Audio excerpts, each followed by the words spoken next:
Welcome to Status Check with Spivey, where we talk about life, law school admissions, a little bit of everything.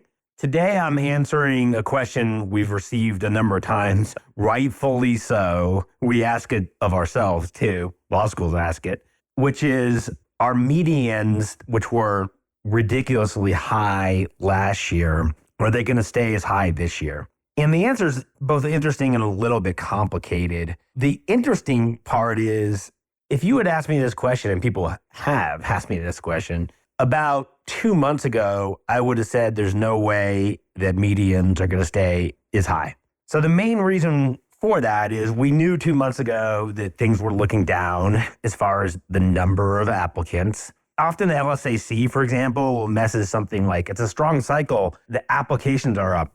That's actually a meaningless number in admissions. When you're a baby dean of admission, you don't understand it for your first couple months, but then after a few months, you realize applications are a reflection of maybe how many people you'll be taking off the wait list or how many admits you'll be making, but they're not a reflection of how competitive the cycle is. As far as cycle competitiveness, we knew a couple months ago things were going to be down, and they were. They were down, I think, early on around 12%. We predicted that by the end of the cycle, it was going to be down 1 to 5%. And that's where it looks like it's going to be. We're at negative 4.1% applicants, again, the number that matters right now. 2 months ago, looking at the data, knowing that we'd be around negative 1 to 5%, and knowing that schools just could not decrease their class sizes anymore. They decreased their class sizes significantly last year. Let me just double click on why that matters. Law schools, unlike many universities, particularly elite universities, are enrollment tuition driven. They pay their faculty, they pay their staff, they turn their lights on, they pay merit aid out of tuition. There's really only one reason to lower your class size, and I'll just be candid. It's for U.S. News and World Report rankings. The smaller your class size, easier it is to bring in higher LSAT, higher GPA, be more selective, easier it is to place students downstream, the higher your bar passage rate is. The U.S. News and World Report margins that matter hit that class size. I haven't seen a law school, and I've been on budget committees at law schools, decrease their class size significantly 2 years in a row. For that reason, you have to bring in tuition money. So these are all-time high medians. 59 law schools last year increased both their median LSAT and median GPA. 142 schools increased their median GPA last year. 75 schools increased their median LSAT last year. So we're talking about crazy, crazy numbers last year. So why have I changed a little bit? I mean, it's interesting because, as I like to say, it's not my quote, prediction is difficult, especially when it involves the future. So maybe what I was thinking 2 months ago is going to hold true, and there's no possible way you can see the same record high numbers. I mean, it's like, is it likely that someone who hits 400 in baseball once in their career is going to hit 400 the next year? No, that's not likely. Maybe that's a good analogy. Maybe that's a poor analogy. You can let me know in the comments if that was a horrible analogy. Here's the problem. I'm going to bifurcate into two groups of schools. Schools, top 14, we'll call it, top 17. Schools shooting for a LSAT score in the 170s. When you're looking at those schools, the bubble at the top for LSAT scores, 170 to 180, both proportionately and in raw numbers. We'll explain how this happens in writing as part of this podcast. But we screenshot the data every day, and we compute our scores differently, and we think more accurately than the way LSAC computes their scores. I'm sure they think they do it more accurately.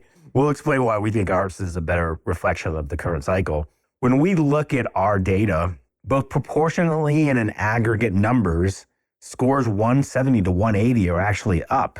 Now, that's really fascinating. No one thought this bubble would stay where it is. There's theories out there, and maybe I'll do a podcast with an expert like Dave Kaloran or a psychometrician on why the bubble has stayed.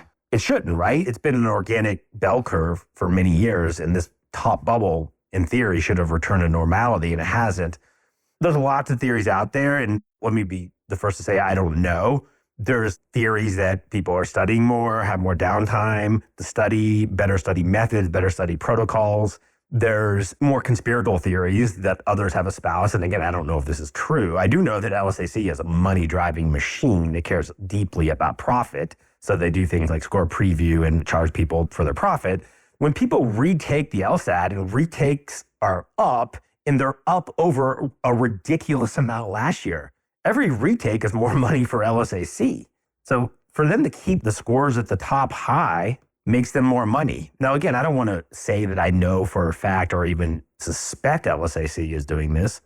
My point being is there's a lot of theories on why the bubble hasn't gone down, but we don't know. Maybe LSAC could chime in and explain to us in a non-spin kind of way why that is. So because of that high LSAT bubble at the top and the GPA inflation, if you saw our graph, over the last 2 years, GPA inflation has taken off. The graph's on our blog. If you found this podcast on our blog, it's right below it. GPA inflation is still going to be up. It looks like LSAT inflation is still going to be up. And if the schools at the top don't have to increase their class sizes significantly, then you actually could see a scenario where those schools have ridiculously high medians. Outside of that range, I think you're going to see medians drop. I think at the macro level, when you look at all schools, you're going to see more negatives and zeros than you're going to believe relative to the high mark.